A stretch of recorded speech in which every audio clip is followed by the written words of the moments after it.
Kini ang At Home with GMA Regional TV.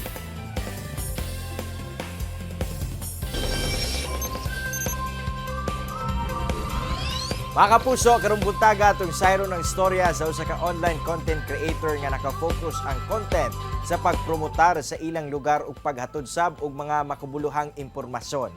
Atong ila-ilahon si Bern Maghuyop, ang individual likod sa People of Oroqueta.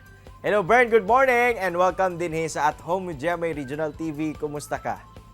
Ay, may buntag sa tanan, may buntag dira. Okay ra na namatarag karong tapos okay kayong kuan karon. Bern, yun sa pud ba nimo pagsugod aning vlog page ninyo nga People of Oroqueta? Unsa gyud ang unang tumong sa paghimo niini? Nag-start mi ani mga 2014 pero wala pa namo siya butang content na standby lang ang page. Then atong kuan atong before 24 ay atong kana before sa pandemic amo ang focus jud is to promote sa kuan promote sa syudad kay gusto mo guna mo nga mo kuan bitaw makita sa mga tao nga nag-exist ang Oroqueta.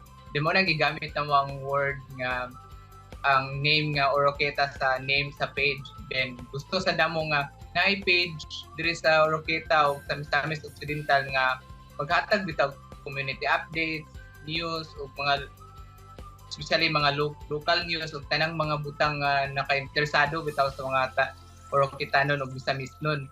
And tuod ang inyong page na ang usa sa mga most followed page karon sa social media nga gahisgot sa inyong lugar diya sa Misamis Occidental.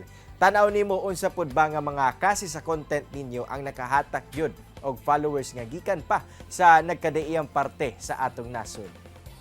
Thank you dahil sa mga followers kay orag daghan og followers karon.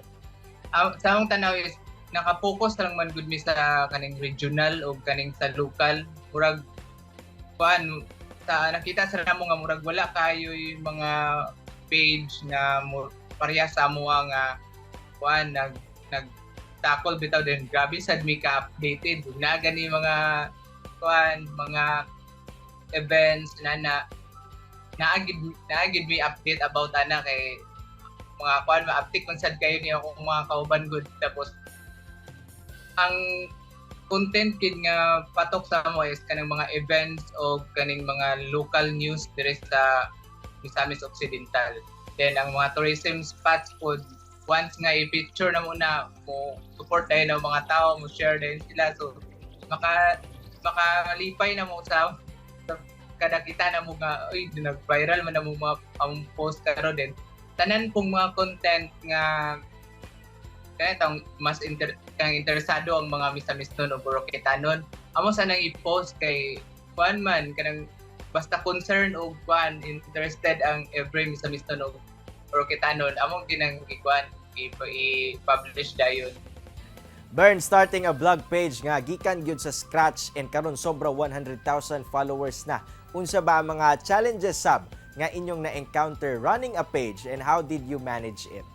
Ang first ginamo nga challenge is ang source sa information kay lisod kayo mag-post bitaw nga maghimog content tapos wala kayo information then ako kay writer man ko dito responsibilidad ako nga dapat kaning complete o ang information nga nahatag nako is kaning sakto dayon kaning naay authority nga bitaw source mao na isa ka challenge na ako jud tapos naki-coordinate mi karon kay naman mi kaning murag may coordination sa PNP dire tapos may contact sa mga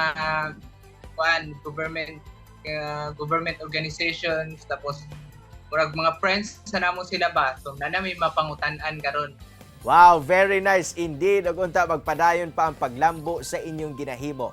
This time around, Bern, alang sa itong mga kapuso nga buod sab mahimong online content creator sama nimo na bakay mahatag na tambag diha kanila.